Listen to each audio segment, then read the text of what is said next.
Hi guys, Mr. Lees here doing the National 5 Mathematics paper from 2019. This is paper 2 and we're going to start off at question 13. So find the expression for the gradient of the line joining A69 to the point 4p, 4p squared. Okay, so the gradient is y2 minus y1 over x2 minus x1, so it's 4p squared take 9 over 4p take 6. Okay, now these can both be factorised. This is called a difference of squares. 4p take 9 simplifies to 2p take 3 times 2p plus 3. 4p take 6 can be factorised by taking 2 out as a common factor, so that's 2 times 2p take 3. And what we can do is we can divide top and bottom by 2p take 3, and we're left with 2p plus 3 over 2. And that's that one there. Question 14, solve the equation 5 cos x plus 2 equals 1. So we need to whittle this down into cos x equals in order for us to do a shift cos. So let's get it down to that. So let's move over the 2. 1 take 2 is minus 1. Divide by 5 is minus 1 over 5. So the cos of x is minus 1 over 5. It does help if you know what the cosine curve looks like.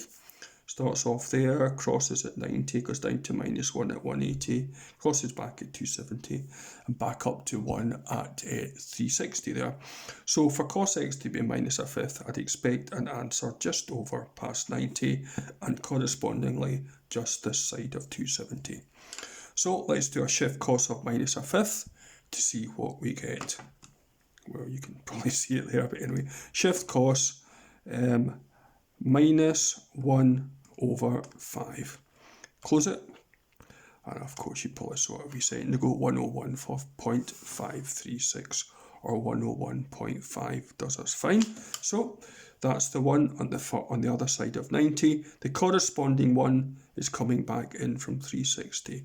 So it's 360, take away 101.5 gives you 258.5. So these are your two solutions, 101.5 and 258.5 there.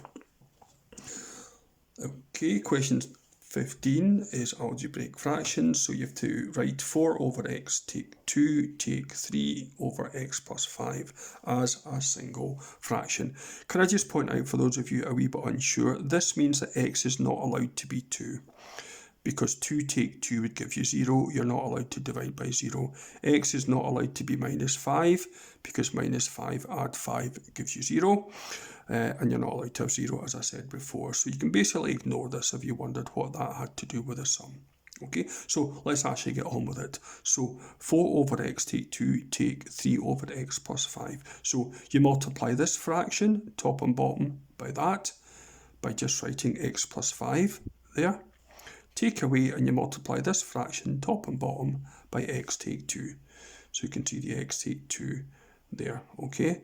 I've swapped this round so you can see that these two there are just exactly the same.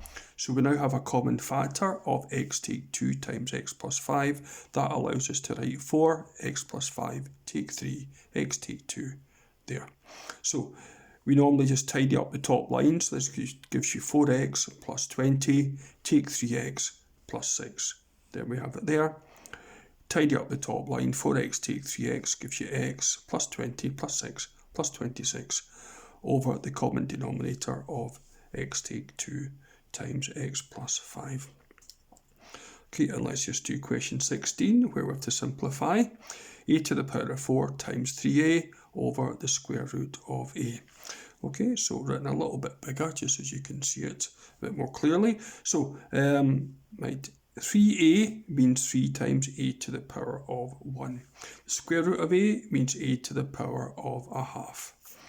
So let's tidy up the top. So it's 3a to the 4 times a to the 1. You add the numbers. So it's 3a to the power of 5 over a to the power of a half. Just copied. If you are dividing the letters, you do 5 take away a half there. So it's 3a to the 5 take away a half.